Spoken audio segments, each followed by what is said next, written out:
नमस्कार, स्वागत है आपका पांच का पंच में। मैं हूं सनी गंगासागर आपके साथ में। इस बुलेटिन में आपको दिखाएंगे शाम 5 बजे तक की 5 वो बड़ी और महत्वपूर्ण खबरें जो पूरे दिन सुर्खियों में छाई रही। बारी बारी से आपको बताते हैं कौन सी वो 5 बड़ी और अहम खबरें हैं जो पूरे दिन सुर्खियां बटोरती रही। तो सबसे पहले बात करेंगे ईरान अमेरिका के दूसरे दौर की बातचीत की खबर की, जिसको लेकर उहापोह की स्थिति बनी हुई है। लेकिन अभी भी इस्लामाबाद में ईरान के विदेश मंत्री अरागची पहुंच चुके हैं। तो वही दूसरी जो खबर है वो पेटीएम से जुड़ी हुई है। पेटीएम बैंक का जो लाइसेंस है वो रद्द कर दिया गया है और कल से ये फैसला लागू हो चुका है। तीसरी खबर धीरेन्द्र कृष्ण शास्त्री से जुड़ी हुई है, जो ये कह रहे हैं कि भारत के लोगों को 4 बच्चे पैदा करने चाहिए। अब इनका लालन भरण पोषण कौन करेगा, इसका जवाब भी इनसे हम जानने की कोशिश करेंगे कि आखिर ये बार बार साधु संतों को क्या हो गया है, 4 बच्चों की रट लगा रहे हैं। तो इस पर भी बात होगी। और बात होगी चौथी खबर पर, जो कि बस्तर और नक्सलवाद से पीड़ित इलाके से जुड़ी हुई है, जिसको लेकर ये जानकारी आ रही कि विदेश की फंडिंग यहां पर हो रही थी, डॉलर में फंडिंग हो रही थी। ये फंडिंग कौन कर रहा था? 95 करोड़ की फंडिंग के खुलासे हुए हैं। कहां ये फंडिंग हुई, इसके बारे में डिटेल में बात होगी। और बात होगी मुझको भी तो लिफ्ट करा देगा आने वाले अदनान सामी की भी, जिनके ऊपर आरोप लगा है कि 35 लाख का पेमेंट हुआ है, लेकिन पेमेंट होने के बाद भी परफॉर्मेंस नहीं दी है, इसलिए कोर्ट ने नोटिस जारी कर दिया है। तो इस नोटिस में क्या कहा गया है, किस तरह से उनकी मुश्किलें बढ़ सकती है, इन तमाम खबरों पर बारी बारी से बात करेंगे।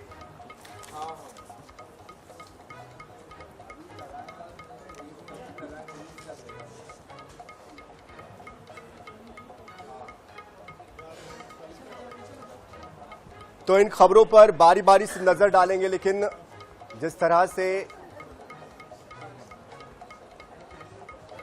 और इस बीच एक बड़ी खबर बिलासपुर से आ रही है। बिलासपुर सेंट्रल यूनिवर्सिटी से यह खबर आ रही है, जहां पर छात्रों ने भगवान राम पर टिप्पणी की है। लॉ डिपार्टमेंट के छात्रों ने यह टिप्पणी की है। अंबेडकर, परशुराम और अन्य पर टिप्पणी की गई है। अभद्र टिप्पणियों के बाद सेंट्रल यूनिवर्सिटी में बवाल का माहौल है। बजरंग दल ने सेंट्रल यूनिवर्सिटी का घेराव कर दिया है। सीयू प्रबंधन के खिलाफ नारे लगाए गए हैं। दोषियों पर कड़ी से कड़ी कार्रवाई करने की मांग की गई है। तो बिलासपुर सेंट्रल यूनिवर्सिटी का ये पूरा मामला है, जहां पर छात्रों ने भगवान राम, परशुराम और अन्य देवी देवताओं को लेकर टिप्पणी की है। तो अभद्र टिप्पणियां की गई है, क्यों की गई है, किस संदर्भ में की गई है, अब इसको लेकर बजरंग दल ने घेराव कर दिया है यूनिवर्सिटी का। दोषियों पर कड़ी से कड़ी कार्रवाई की वो मांग कर रहे हैं। सेंट्रल यूनिवर्सिटी प्रबंधन के खिलाफ जमकर नारेबाजी की है।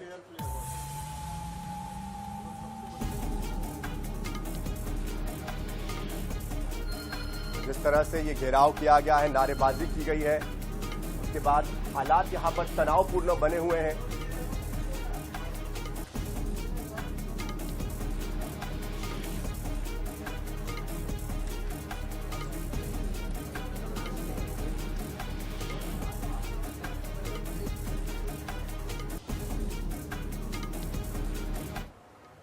तो इस खबर पर अपडेट आप तक आगे पहुंचाएंगे। लेकिन 5 का पंच की जो पहली खबर है, ईरान अमेरिका युद्ध से जुड़ी हुई खबर है, जहां पर हाना करते हुए बातचीत की डेस्क पर पहुंचने की तैयारी की जा रही है। और यही वजह है कि ईरान के विदेश मंत्री अब्बास अरागची वो इस्लामाबाद पहुंच चुके हैं शुक्रवार की देर रात। इधर अमेरिकी राष्ट्रपति ट्रंप ने अपने विशेष दूत स्टीव विटकॉफ और अपने दामाद जेरेड कुशनर को वहां भेजने की बात कही है। पाकिस्तान वो पहुंचेंगे। और अमेरिकी उपराष्ट्रपति जेडी वेंस इस बार नहीं पहुंच रहे इस्लामाबाद, हालांकि जरूरत पड़ने पर उनको भेजा जाएगा, ये ट्रंप कह रहे हैं। आपको याद होगा स्पीकर मोहम्मद बागेर गालिबाफ पिछली बार जब आए थे तो मुख्य भूमिका उन्होंने निभाई थी और उनके साथ 5 लोग शामिल हुए थे। लेकिन इस बार स्पीकर गालिबाफ यहां पर नहीं पहुंच रहे हैं। 11 और 12 अप्रैल को 21 घंटे की बातचीत आपको याद ही होगी इस बार, लेकिन वो यहां पर नहीं पहुंच रहे हैं। पहले डेलीगेशन में वो शामिल थे। वही व्हाइट हाउस की तरफ से कहा गया है कि पाकिस्तान में ईरान के साथ सीधे शांति वार्ता हम करेंगे, लेकिन ईरान ये कह रहा है कि वो पाकिस्तान के जरिए बातचीत करेगा। विदेश मंत्रालय के प्रवक्ता इस्माइल बघई ने कहा कि ऐसी कोई बैठक तय फिलहाल नहीं है कि हम पाकिस्तान में बात करेंगे। अमेरिकी डेलीगेशन पाकिस्तान में ईरान के साथ सीधे शांति वार्ता करेगा, ये वो कह रहा है। जबकि ईरान कह रहा है कि पाकिस्तान के जरिए ही बातचीत होगी। तो देखिए कई बातें हैं जिस पर की बात हो सकती है, पॉइंटर्स के जरिए आपको समझाने की कोशिश करते हैं। पाकिस्तान मध्यस्थता कर रहा है, अमेरिका ईरान फिर से एक बार बातचीत कर सकते हैं। हालांकि फिलहाल अभी बातचीत आगे बढ़ पाएगी या नहीं बढ़ पाएगी ये संशय है। स्ट्रेट ऑफ हॉर्मुज खोलने को लेकर ईरान अब भी अड़ा है कि वो नहीं खोलेगा। तो इधर यूरेनियम के जो भंडार है वो भी देने से इनकार पहले ही वो कर चुका है। लेबनान पर जो हमले हैं वो इजराइल रोक नहीं रहा है, इस वजह से भी ईरान नाराज है।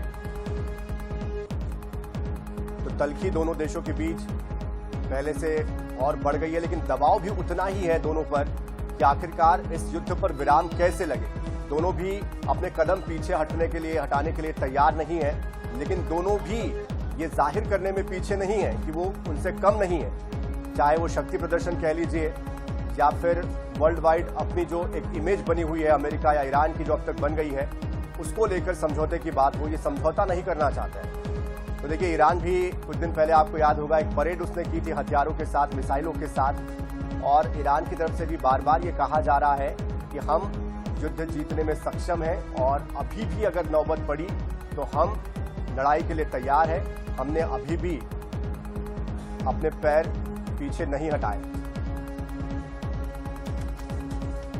इस बीच हमारे साथ अली रजा नट साहब जुड़ चुके हैं, पाकिस्तान के विश्लेषक हैं, उनसे सीधे समझने की कोशिश करते हैं। रजा साहब, आपसे समझना चाहते हैं कि जिस तरह से ईरान तो बातचीत की मेज पर आ रहा है, लेकिन क्या इस बार बातचीत आगे बढ़ती हुई नजर आ रही है? अंदर खाने से क्या जानकारी आप तक पहुंच पा रही? क्योंकि अब्बास अरागची साहब तो पहुंच गए हैं, लेकिन अमेरिका की तरफ से इस बार जो जेडी वेंस है वो नहीं पहुंच रहे हैं। तो आखिर क्या लग रहा है, बातचीत हो पाएगी या फिर बस यूं ही कोशिश हो रही है? जी, first of all thank you for your time. मैं इस हवाले से ये थोड़ी वजाहत के साथ बता दूं कि असल मामला जब भी पूरी दुनिया में कोई इस तरह का मामला पेश आता है कि जिससे अमने आमा को यानी अमने आलम को, वर्ल्ड पीस को कोई खतरा हो, तो उसके लिए जो संजीदा लोग होते हैं और संजीदा जो मुल्क होते हैं वो अपनी कोशिश करते हैं कि ये जो झगड़ा चल रहा है, ये जो जंग का माहौल चल रहा है और जो वर्ल्ड कम्युनिटी के लिए, जो आलमी बरादरी के लिए मसाइल बन रहे हैं, इनको कंट्रोल किया जाए और इनमें जहां तक हो सकता है मीडिएशन करवा के दोनों फ्रीकैन को टेबल पे लाया जाए।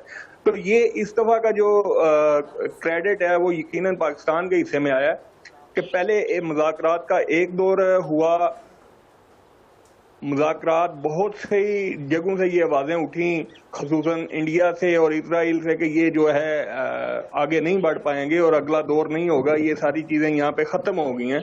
लेकिन ये बात खुशाइंद है कि पाकिस्तान की जो संजीदा और मुखलिसाना कोशिशें थी वर्ल्ड पीस के लिए वो कारीगर साबित हुई हैं और मुज़ाकरात का दूसरा दौर जो है वो आपके सामने है। ईरान के वज़ीर ख़ारजा यहाँ पे पहुँच चुके हैं, जो दूसरा फरीक है अमेरिका, उसका वफ्द भी पाकिस्तान पहुंचेगा और ये इन बेसिकली दोनों पावर्स का, दोनों पार्टीज का, दोनों फरीकैन का टेबल पे बैठना ही इस बात की निशानदेही करता है कि ये मामलात आगे बढ़ेंगे और इंशाल्लाह किसी न किसी नतीजा खैर मुस्बत नतीजे तक पहुंचा जाएगा।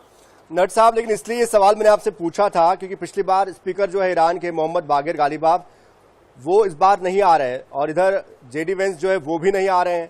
इधर दोनों ये कह रहे हैं कि वो अपनी अपनी शर्तों से पीछे नहीं हटेंगे। ऐसे में अंदर खाने से क्या लग रहा है कि कहीं पर समझौता हो पाएगा? क्योंकि स्ट्रेट ऑफ हॉर्मुज को लेकर अब भी जो स्थिति है वो डाउटफुल बनी हुई है। जी, जो बॉर्डर की सूरत हाल होती है या जो जंग चल रही होती है, जो वार फील्ड होता है, उसकी साइकी बिल्कुल मुख्तलिफ होती है। जो डिप्लोमेसी और बैकग्राउंड पे चीजें चल रही होती हैं वो हमेशा वो नहीं हुआ करती जो सामने नजर आ रही होती हैं।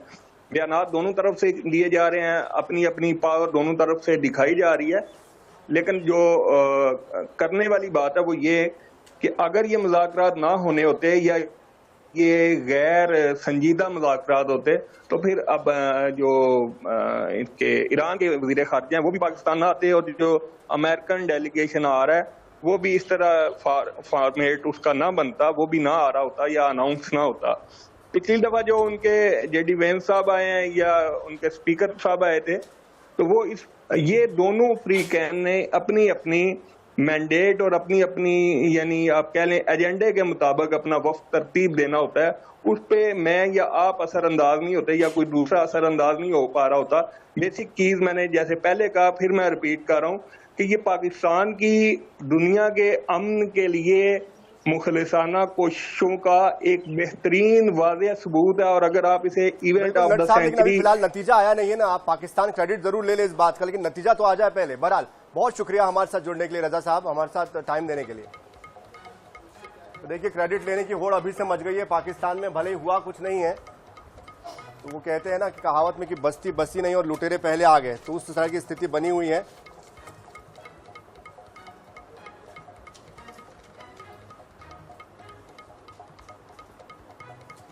बढ़ते दूसरी खबर की ओर, भारत पेटीएम ऐप, जो कि पेटीएम के नाम से भी जानते हैं हम सभी, उसका जो बैंकिंग लाइसेंस है वो आरबीआई ने निरस्त कर दिया, कल से ही निरस्त कर दिया है। और इसके पीछे के कई वजहें बताई गई है। ऐसे में अब जो आरबीआई का सेक्शन 1949 का जो है 22(4), उसके तहत ये कार्रवाई की गई है, जिसके तहत कहा गया है कि किसी भी तरह की बैंकिंग की जो गतिविधियां हैं वो तत्काल प्रभाव से 24 अप्रैल से ही रोक दी जाए। और इसमें 11 मार्च 2022 को नए ग्राहकों को जोड़ने के बंद करने के प्रतिबंधों को भी पहले कहा गया था। इसके बाद 31 जनवरी 2024 और 16 फरवरी 2024 को आरबीआई ने ग्राहक खातों, प्रीपेड इंस्ट्रूमेंट्स, वॉलेट में किसी नए डिपॉजिट, क्रेडिट या टॉपअप पर भी रोक लगा दी थी। तो अनियमितताओं को लेकर ये बात कही गई है, जिस तरह से आरबीआई की जो पॉलिसी है उसका पालन नहीं हो रहा था और इसी वजह से आरबीआई ने ये सख्त कदम उठाया है। तो करोड़ों की संख्या में पेटीएम के बैंक के जो उपभोक्ता है उनके लिए खबर है। तो बैंकिंग गतिविधियों पर रोक लगी है। तो पेटीएम को लेकर जब से बैंकिंग का जो लाइसेंस देने की शुरुआत हुई थी, जब दिया गया था, तब से ही इसको लेकर लगातार कई तरह की बातें कही जा रही थी, निवेशकों की तरफ से भी कही जा रही थी। जो दूसरे जो फाइनेंसिंग सेक्टर में काम करने वाली कंपनियां हैं वो भी इस बात को लेकर आवाजें खड़ी कर रहे थे। लेकिन अब कहीं ना कहीं इस पर आरबीआई ने सीधे सीधे लाइसेंस निरस्त करते हुए एक संदेश दे दिया।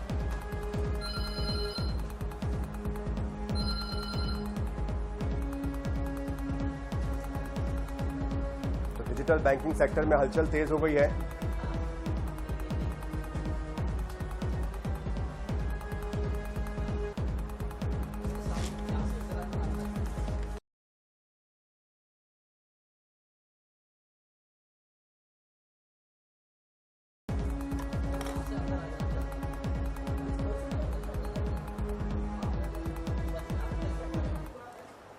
अगली खबर बागेश्वर धाम से जुड़ी हुई है, जहां पर धीरेन्द्र कृष्ण शास्त्री, उन्होंने एक बड़ा बयान दिया है और वो अब कह रहे हैं कि भाई भारतीयों को कम से कम 4 बच्चे पैदा करने चाहिए और एक बच्चे को आरएसएस को देना चाहिए। कब कहा उन्होंने ये? दरअसल नागपुर में एक कार्यक्रम में शामिल होने के लिए गए थे वो। भारत दुर्गा शक्ति स्थल और धर्म सभा का शिलान्यास कार्यक्रम था, जहां पर वो पहुंचे थे और यहां पर आरएसएस प्रमुख मोहन भागवत भी पहुंचे हुए थे। उन्होंने कहा कि जब देश में कोई आपदा आती है तो लोग जान बचाकर भागते हैं, लेकिन आरएसएस इकलौता संगठन है जो कि नहीं भागता, लोगों की जान बचाता है, मदद करता है। अपील करते हुए आगे कहा कि 4 बच्चे पैदा करो, एक बच्चा आरएसएस को दे दो, ताकि समाज सेवा और लोगों की रक्षा वो कर सके। तो देखिए, लगातार इस तरह के बयान इन दिनों जो कथावाचक है या धर्मावलंबी है वो दे रहे हैं। लेकिन सवाल इसी बात पर आकर खड़ा हो जाता है कि भाई भारत की जनसंख्या पहले ही 140 करोड़ हो चुकी है। बार बार हम ये कहते हैं कि जो हमारे संसाधन हैं वो कम पड़ रहे हैं, लोगों को गैस सिलेंडर मिल नहीं पा रहे हैं, लोगों को दवाइयां मिल नहीं पा रही है, रोजगार नहीं मिल पा रहा है, कई तरह की समस्या है। ऐसे में जो धर्मगुरु जिनके करोड़ों के फॉलोअर्स होते हैं, उनको इस तरह की भाषा क्या बोलनी चाहिए? क्या इस तरह से हम सक्षम हो चुके हैं कि हम जो कि कहते हैं कि हम विश्वगुरु बनेंगे, तो अगर हम इस तरह से आबादी बढ़ाएंगे तो फिर विश्वगुरु कैसे बनेंगे? और जो धर्मगुरु खुद अविवाहित हो या आरएसएस प्रमुख जो खुद अविवाहित हो, वो इस तरह का ज्ञान अगर बांटते हैं तो सवाल तो पूछे जाएंगे कि आखिर हम किस दिशा में जा रहे हैं। और अगर 4 बच्चे पैदा कर रहे हैं तो उनका भरण पोषण करने की जिम्मेदारी कौन लेगा? क्या ये संगठन भरण पोषण करने की जिम्मेदारी लेंगे? जिस तरह की महंगाई हो गई है, छोटी क्लास के बच्चों की स्कूल की फीस लाखों में हो चुकी है। हम देखते हैं कि प्राइवेट पढ़ाई करना मुश्किल हो चुका है, पुस्तकें खरीदना मुश्किल हो चुका है, तमाम तरह की दिक्कतें, समस्याएं और संघर्ष आम आदमी के जीवन में चल रहा है। उस बीच इस तरह के बयान अगर ये देते हैं धर्मगुरु, तो कहीं ना कहीं इनको लेकर भी सवाल खड़े होते हैं जरूर इनके फॉलोअर्स इनको सुनते हैं, इनको मानते हैं, लेकिन ये कितना उचित है, कितना जायज है किस तरह से एक बड़े मन से इस तरह का आह्वान करना।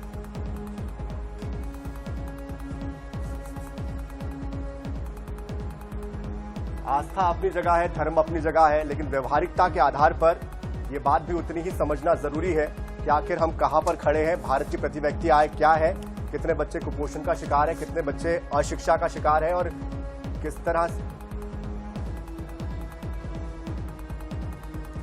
और इस बीच हमारे साथ फोन लाइन पर डीके जैन साहब जुड़ चुके हैं, संघ समर्थक हैं। सर, बहुत स्वागत है आपका। ये जो बयान दिया गया है धीरेन्द्र कृष्ण शास्त्री जी की तरफ से, कैसे देखते हैं आप इसको? आरएसएस कैसे देख रही है इसको? देखिए, आरएसएस नहीं, मैं एक आम आदमी की तरह बात करूं, एक जन सामान्य की तरह बात करूं, तो भी जिस प्रकार से पिछले कुछ दशकों में भारत में डेमोग्राफिक चेंज हो रहा है बहुत तेजी से, एक वर्ग विशेष के द्वारा जिस प्रकार से गजवाए हिंद के अभियान को लेकर के, गजवाए हिंद के उद्देश्य को लेकर के जनसंख्या वृद्धि बेहताशा की जा रही है, उससे हमारा तो अस्तित्व खतरे में पड़ जाएगा। ये पुस्तक और अध्ययन और ये सारी चीजें तो बाद में आएंगी। हमारा जब अस्तित्व नहीं रहेगा तो हम किसी भी कार्य करने के लिए सक्षम ही नहीं हो पाएंगे।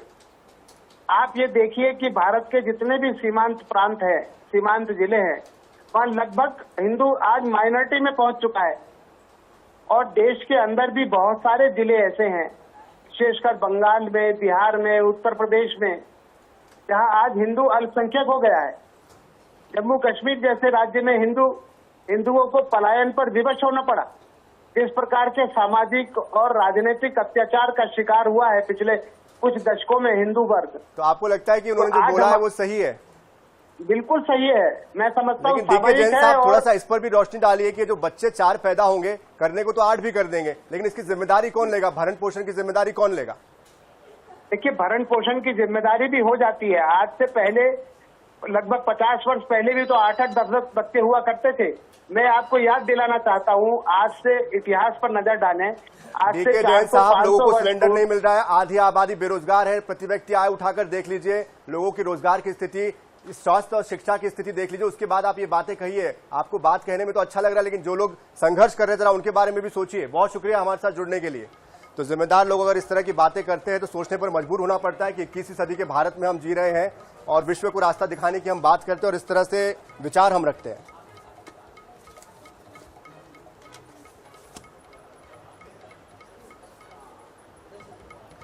बढ़ते अगली खबर की ओर, जो कि छत्तीसगढ़ से जुड़ी हुई है। बस्तर में नक्सलवाद के मामले में एक नया मोड़ आया है, नया खुलासा ईडी ने किया है। कहा है कि विदेश फंडिंग हो रही है और 95 करोड़ की फंडिंग विदेशी डेबिट कार्ड के जरिए की गई है, जिसमें कि धमतरी और बस्तर में ये जो फंडिंग है इसके 6.5 करोड़ रुपए यहां पहुंचे हुए हैं। और अब इस पूरे मामले को लेकर आगे की कार्रवाई की जा रही है। जो फंडिंग आई है इसके बारे में कहा जा रहा है नवंबर 2025 से लेकर अप्रैल 2026 के बीच करीब 95 करोड़ रुपए विदेशी डेबिट कार्ड के जरिए भारत लाए गए हैं। इनमें से करीब 6.5 करोड़ रुपए बस्तर और धमतरी जैसे संवेदनशील इलाकों में निकाले गए हैं। जांच की जद में द ट्रिमोथरी इनिशिएटिव यानी कि टीटीआई नाम का एक संगठन है, जिस पर ईसाई धर्म प्रचार प्रसार के लिए विदेशी फंडिंग इस्तेमाल करने की आशंका जताई जा रही है। 18 और 19 अप्रैल को ईडी ने देश भर से 6 ठिकानों पर छापेमार कार्रवाई की थी और 25 विदेशी डेबिट कार्ड, 40 लाख का कैश, इलेक्ट्रॉनिक डिवाइस और अहम दस्तावेज बरामद किए थे। पूरे नेटवर्क में विदेशी नागरिक मिकाह मार्ग का नाम सामने आया है, जिसे कि बेंगलुरु एयरपोर्ट पर लुकआउट सर्कुलर के बाद रोका गया। अब सवाल खड़ा हो रहा है कि क्या विदेशी फंडिंग के जरिए देश के संवेदनशील इलाकों में कोई बड़ा नेटवर्क ऑपरेट हो रहा है और क्या यह सिर्फ फेमा उल्लंघन मात्र है या इसके तार कहीं और भी जुड़े हुए हैं? इसकी मंशा क्या है? फिलहाल ईडी की जांच जारी है, आगे कई चौंकाने वाले खुलासे होने की बात भी कही जा रही है। अब ईडी ने खुलासा किया है, आगे और इसकी ईडी जांच विस्तार से करेगी और जो भी उसमें आवश्यक कार्रवाई होगा ईडी करेगी। देखिए, छत्तीसगढ़ को और देश को अशांत करने के लिए और कुछ संस्थाएं विदेशी फंड छत्तीसगढ़ में भी दे रही हैं। केंद्र सरकार ने बहुत कुछ उस पर लगाम लगाई है और मुझे लगता है आने वाले समय पर ईडी की जांच में सब बेनकाब होंगे कि इस विदेशी फंड का उपयोग किस प्रकार से छत्तीसगढ़ को अशांत करने के लिए किया जा रहा है। नक्सलवाद, धर्मांतरण, ये एक ही सिक्के के दो पहलू हैं और इसके माध्यम से विदेशी पैसों से छत्तीसगढ़ को और देश को अशांत करने की कोशिश की जा रही है और उसको बेनकाब ईडी आने वाले समय पर करेगी। और इस खबर पर अधिक जानकारी के लिए हमारे साथ हमारे संवाददाता मोहम्मद हसन भी जुड़ चुके हैं। मोहम्मद हसन, क्या जानकारी इस मामले में सामने आ रही है? क्या किसी की गिरफ्तारी हो पाई है? कहां से इसके तार जुड़े हुए हैं? क्या नए खुलासे हो रहे हैं? बिल्कुल, देखिए, अगर धर्मांतरण को लेकर के बात करें तो इसमें की जाने वाली फंडिंग को लेकर के कहीं ना कहीं एक बड़ा खुलासा जो है वो यहाँ पर जरूर हुआ है। इसमें बताया जा रहा है कहीं ना कहीं विदेशी फंडिंग जो है वो की जा रही थी, जिसका खुलासा भी हुआ है कि जैसे कि बस्तर और धमतरी जैसे क्षेत्रों में 4 करोड़ रुपए से ज्यादा की राशि खर्च की गई थी। इस मामले में अगर गिरफ्तारी की बात करें तो एक विदेशी नागरिक को बेंगलुरु में जो है वो गिरफ्तार किया गया है। एक और जहाँ छत्तीसगढ़ में धर्मांतरण को लेकर के सरकार सख्त रुख अपना रही है, धर्म स्वतंत्र विधेयक पारित किया गया है, धर्मांतरण के खिलाफ कानून बनाया गया, तो वहीं धर्मांतरण को लेकर के कैसे फंडिंग की जा रही थी, कहां से की जा रही थी, इसकी जांच में जो है केंद्रीय जांच एजेंसियां जुड़ी हुई हैं और ईडी की ओर से कहीं ना कहीं एक बड़ी कार्रवाई की गई। आने वाले समय में कई चौंकाने वाले खुलासे भी जो है वो हो सकते हैं, जिसमें विदेशी फंडिंग, धर्मांतरण से जुड़े विदेशी फंडिंग को लेकर के कई बातें जो है वो सामने आ सकती हैं। चलिए मोहम्मद हसन, आप नजर बनाए रखिए। फिलहाल इस जानकारी के लिए आपका बहुत बहुत शुक्रिया।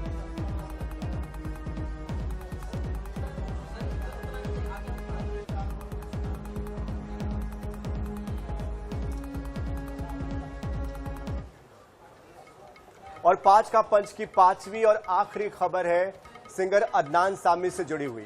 अदनान सामी को एक लाइव कॉन्सर्ट के लिए 33 लाख रुपए में उनको एडवांस बुकिंग दी गई थी, लेकिन उन्होंने इसका पालन नहीं किया और ये 2022 का मामला है।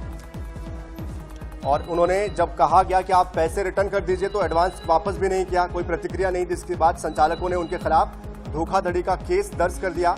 पुलिस ने मामला दर्ज नहीं किया, इस बारे में भी आयोजक कोर्ट पहुंच गए, परिवार दायर किया। जब पुलिस ने मामला नहीं दर्ज किया तो अब सिंगर ने 17.5 लाख रुपए एडवांस लेने के बाद भी शो नहीं किया, उसको लेकर नोटिस जारी किया गया है। 17,62,000 रुपए उनके खाते में दिए गए थे और कुल मिलाकर 33 लाख रुपए में शो की डील हुई थी, जो सहयोगी कलाकार होते हैं उनको मिलाकर।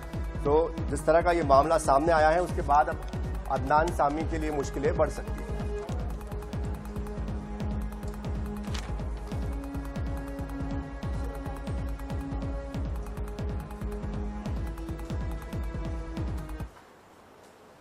और इस बीच एक बड़ी खबर दंतेवाड़ा से आ रही है, जहां पर 47 नक्सलियों ने आत्मसमर्पण किया। तो बड़ी खबर दंतेवाड़ा से आ रही है, जहां पर 47 नक्सलियों ने आत्मसमर्पण किया है। तेलंगाना पुलिस के सामने ये सरेंडर किया है। सरेंडर करने वाले सभी नक्सली छत्तीसगढ़ के मूल निवासी बताए जा रहे हैं। 34 हथियारों के साथ नक्सलियों ने सरेंडर किया है। सरेंडर नीति और दबाव की रणनीति का असर दिखा है। डीजीपी शिवधर रेड्डी जल्द ही पूरे मामले की जानकारी साझा करेंगे।